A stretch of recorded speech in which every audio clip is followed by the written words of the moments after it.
Bonjour à tous, bienvenue dans le chapitre 6 du roman des mésaventures de Jacques Seller, de l'autre côté du miroir, l'envers du décor, chapitre 6, aux marches du palais. J'arrive sur Avignon et suis accueilli par un vieil homme qui tousse et fume en permanence. Je loge chez lui où il m'a préparé un lit et il me donne le scénario à lire, ce que je fais tout de suite. Le scénario n'est pas évident. Il y a des scènes de mise en scène théâtrale avec des godemichés et un ancien reporter aveugle qui suit cette meuf paumée qui est donc l'actrice d'un metteur en scène qui fait des trucs démodés avec des godes. Donc, et elle, je sais plus, genre de meuf qui aurait été violée, moitié trauma. Si c'était bien fait, ça pouvait avoir la force de l'importance et d'aimer. Mais bon, les mises en scène avec les godemichés, tout ça m'emballait pas des masses.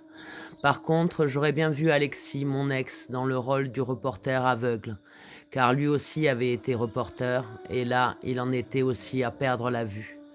Donc je fis part de mes remarques concernant le scénario au réalisateur scénariste qui toussait beaucoup, surtout pour son âge. C'était pas rassurant. Je crois qu'il n'a pas dû apprécier de trop mes remarques parce que par la suite, il s'est mis à attaquer mes projets de pièces de théâtre devant un ami producteur, metteur en scène et directeur d'une école de théâtre à Marseille. Nous étions dans un petit resto tous les trois et j'étais à deux doigts de fondre en larmes sous ses attaques, mais l'ami fut sympa et m'invita à Marseille pour m'auditionner. Il me confia avant son départ un projet de pièce de théâtre.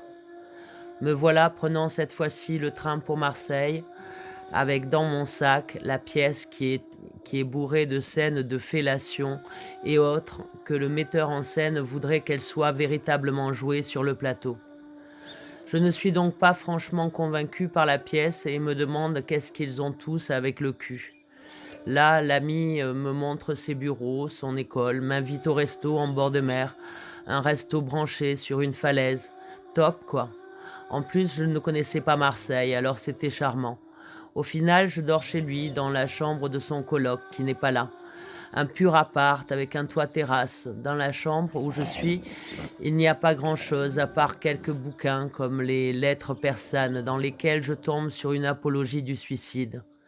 Mais avant de tomber sur les bouquins, je m'étais maté La Ligne verte en vidéo, car je l'avais loué au vidéoclub avant de partir. Et là, lorsque je vis le film avec Tom Hanks, je compris qu'il était advenu un an auparavant avec le gourou. Comment le gourou s'était servi de l'amour que l'on se portait, Alexis et moi, pour nous détruire. Comment je l'ai compris? Eh bien, c'est dans la scène où le méchant kidnappe les jumelles et dit à chacune des petites filles: «Tu aimes ta sœur? Tu ne veux pas que je lui fasse de mal? Alors, chut!» À partir de là, je crois que tout a basculé. J'allais me coucher. Le lendemain matin, je téléphone à ma mère sur le toit terrasse où je suis seule et je finis la conversation en larmes, suppliant ma mère de ne pas être en colère s'il m'arrivait quelque chose. En fait, je comprenais que mourir en état de colère pouvait plonger une personne dans des abysses, dans une sorte de trou noir. En fait, pour la première fois de ma vie, je suis en colère, en rage vis-à-vis du gourou, et je hurle de douleur seule sur ce toit. Tandis que ma rage sort, le ciel se déchire au-dessus de Marseille et l'orage gronde. J'arrive à me calmer et redescends dans l'appart où je fais la connaissance du coloc dans la chambre duquel j'ai dormi. Il doit approcher la cinquantaine. Il m'apprend qu'il doit justement aller chercher une chamane de ses amis qui voit les vies antérieures. Mais malheureusement pour moi, je n'aurai pas le temps de la rencontrer. Puis il me fit une prise, en me tenant les bras pliés derrière la tête et tirant avec ses bras en crochet, entraînant mes coudes vers l'arrière, ouvrant ainsi le haut du corps. Il s'agissait d'une méthode permettant de faire des régressions dans le temps. Et là, je me retrouve en larmes, avec l'impression d'avoir été un an auparavant un ange en mission qui aurait justement échoué dans sa mission. En fait, à cet instant-là, je suis dans un état d'extrême fragilité. Il est l'heure de partir. Nous allons déjeuner dans un resto avec d'autres personnes et il y a une cour ou un parking où je vais pour téléphoner. Je n'ai pas faim. Je suis trop tendue et l'intérieur du restaurant m'oppresse. J'appelle ma meilleure amie de Paris et tandis que je lui parle de ce que je venais de réaliser concernant ce qui s'était passé en 2001, je sors du parking et remarque une église de l'autre côté de la route vers laquelle je me dirige. C'est au moment de traverser que je m'arrête net, stupéfaite, à la vue du nom de la rue qui comportait une notion de mort.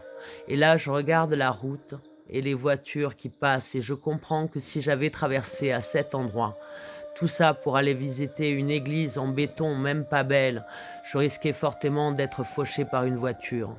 Mon cœur bat à 100 à l'heure, j'ai la tête qui tourne. Je rejoins les autres à l'intérieur et il faut que je me calme.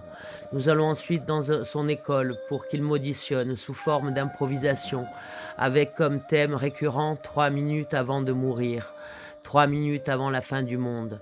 Parmi divers personnages, il y avait une femme qui voulait jouir une dernière fois et une sœur sur laquelle je me suis littéralement effondré en larmes car l'impression que j'ai eue était que l'existence de cette sœur n'avait pas suffi à sauver le monde et qu'elle était déchirée de n'avoir pu faire plus.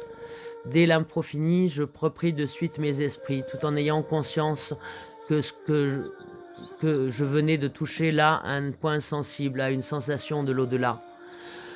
Puis le metteur en scène vient travailler avec moi sur une impro quasi SM, puisqu'un coup l'un est dominateur et l'autre esclave. Lorsque je suis la dominatrice, je trouve ça un peu gonflant et n'en tire aucun plaisir particulier. Être l'esclave ne m'amuse pas plus, mais je le regarde par en dessous car il me demande de baisser les yeux, mais je lui souris gentiment et je sens que mon effronterie l'énerve. Là, tandis que je le fixe et qu'il se met en colère, je vois un autre visage. Je comprends que vu le despote pervers auquel j'ai affaire, c'est une de ses incarnations passées. Sûrement qu'il avait lui-même été abusé sexuellement étant enfant, ce qui a entraîné aujourd'hui un comportement que j'estimais pouvoir être dangereux dans la formation de jeunes acteurs en quête de professionnalisation. Après tout cela, il me dépose à la gare pour que je puisse rentrer sur Avignon. Sur le quai, j'appelle son coloc pour le mettre en garde sur ce que j'avais découvert en improvisation afin qu'il puisse l'aider. Je suis installé dans un des wagons lorsqu'une voix au haut-parleur retentit pour nous annoncer que pour des raisons d'intempéries, le train ne partira pas.